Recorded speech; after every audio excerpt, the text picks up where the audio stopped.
problem. And it's not the Wi-Fi.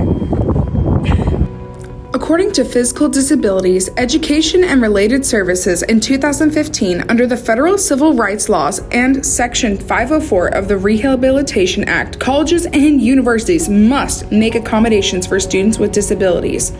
Unfortunately, OSHA, last updated in 2021, states that because we are a state school, their standards do not apply to Northeastern State University. Fighting for their needs, like at the protest earlier this year. They are screaming for what they want and what they need, and NSU continues to ignore them. Now here's the one question that remains. We all know students are going to keep advocating for their needs, but will NSU listen? NSU has issues giving equal access to all students, including those with mobility issues. There are many buildings on this campus that do not adequately provide enough entrances and ways to get to different floors. And students feel unheard and even rejected right now because of the way the campus is treating them. Not enough handicap parking spaces in some building parking lots. And even when there are, they are often not wide enough to be conducive to wheelchair-bound students.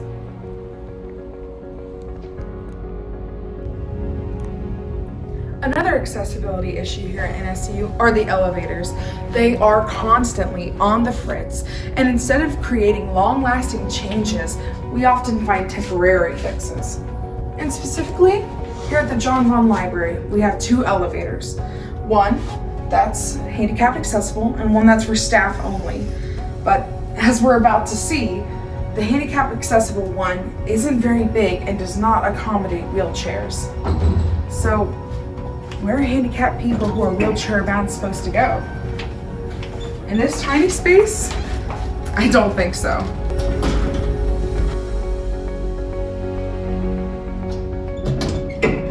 Another issue we have is doorways. A lot of them are not as big as they need to be accessible for wheelchairs. So how are people who are wheelchair bound going to get into the building? It's a good question.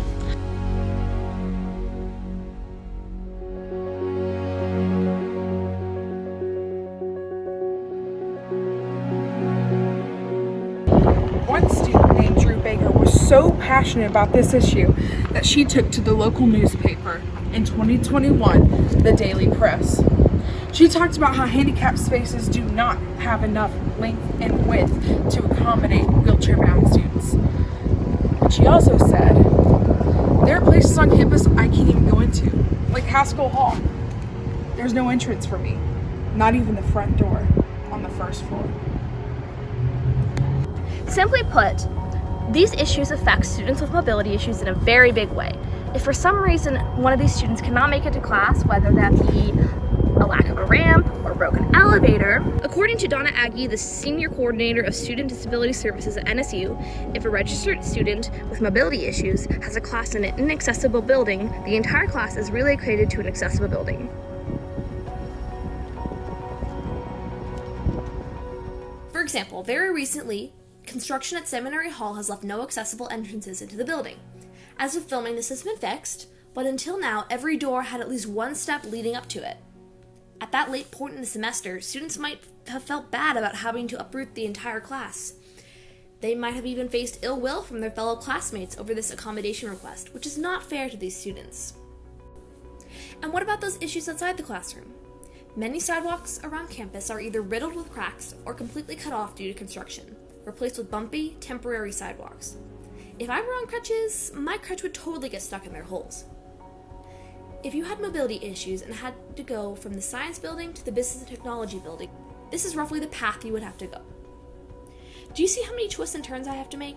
Upon reaching B&T, I realized that the front entrance has stairs. I try to cross the street to get on the sidewalk, but I face a curb, forcing me to walk in the street to reach the building. Yes, I could have found another accessible entrance on the other side, but if I was new to campus and didn't know my way around, this is probably what would have happened. And if it takes 8 minutes and 30 seconds to walk that far, it would take even longer for a wheelchair or crutch user, and which simply isn't fair to those students, especially those who face issues with fatigue. Now, Once a student reaches a building, there's no telling if they can even reach the upper floors. NSU elevators are notoriously unreliable, and if there's only one available in a building, such as in business and technology, these students are out of luck. Yes, they can ask to move their class, but that again puts undue stress on that student. And if they can possibly make it up the stairs, perhaps a person on crutches, they might just choose to bite that bullet rather than make a fuss, which may injure the person or cause them pain. It really isn't fair to ask students to make this choice. The fact of the matter is, when these issues go unfixed, these students do not get the dignity or respect that they deserve. It is not fair to place the burden of change on these students who already face such adversity. NSU needs to make these changes or face the consequences. From the minute we all stepped foot onto this beautiful campus for the first time, we were all told about NSU's diversity and how they offer a multitude of opportunities for all kinds of students. All students, huh? Well, we beg to differ. Many, if not most of the students here on the NSU campus that are disabled feel like there are problems and burdens on our campus, mainly because the campus isn't accommodating to their basic needs. This is absolutely unacceptable and wrong. Disabled people are individuals who deserve human basic rights just like you and I do. Even though they have trouble getting around, they can't walk as great as we can, they still deserve the same rights that we do. If they had better sidewalks, wider doorways, perfectly operating elevators, their happiness on campus would increase. And if their happiness on campus increases, then they'll want to be here more. And I feel like that's the whole plan. This campus is our home, and I feel like everyone should feel comfortable and happy while studying here. If NSU would accommodate to these students, their satisfaction would go up, maybe their test scores would go up, and just their overall mental health would be better. If NSU made these improvements, their term diversity would really be applicable.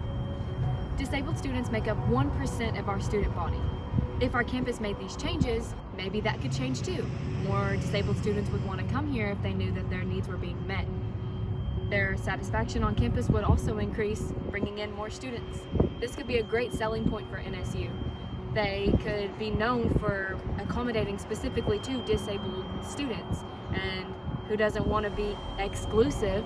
It is important to resolve these issues not only for the students' well-being and happiness, but if they stay at the bottom of the priority list for the university, they could face many legal issues such as accessibility lawsuits, complaints, and settlements.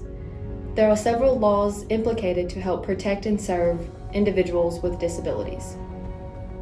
The Americans with Disability Act, or ADA, is a law that passed in 1980 and was amended in 2008, which helped protect and serve individuals with disabilities within education, public transportation, and employment. The ADA and Section 504 of the Rehabilitation Act of 1973 mandated equal rights to the post-secondary institutions for disabled students. Almost every university or college is affected by the ADA and Section 504. If the institution accepts financial aid, they must adhere to Section 504. Compliance with these acts is the best way for universities to ensure accessibility for all students and decreases the chances of higher education lawsuits. Now the main question is, how do we fix this? We have three main goals here. Our first goal is to get this problem successfully to the president and other members of the board. Our second goal is to create a fundraiser that strictly brings in money for this potential project. Our third goal is to not get NSU sued. While this might be all fun and games to some, we take this project very seriously. If the safety of our students isn't being taken seriously, how do you think it makes these students feel? One way we can do this is by bringing in the money that we can potentially fundraise and bring in sponsorships to this project. We can use the money to help fix the elevators, but making sure one's always accessible. We can also use this money to help build new, easier, and more accessible sidewalks and wheelchair ramps. The Office of Facilities Management has a vision statement. It goes as follows. A steward of the fiscal resources of the university, known by our campus community for continuous improvement and excellence in service. I say it is time to actually take advantage of those resources and people that we have here on campus. NSU is really big on marketing diversity and inclusion when it comes to getting students to come to our campus. Inclusion is one of the things that we can say NSU kind of falls behind in. NSU advocates for new ideas, excellence, and human dignity. Students, let's use our voices, be loud, and help construct the future of our college campus. There are voices that need to be heard, so let's not fear the administration. Our students with mobility issues need change. They deserve change. We want change.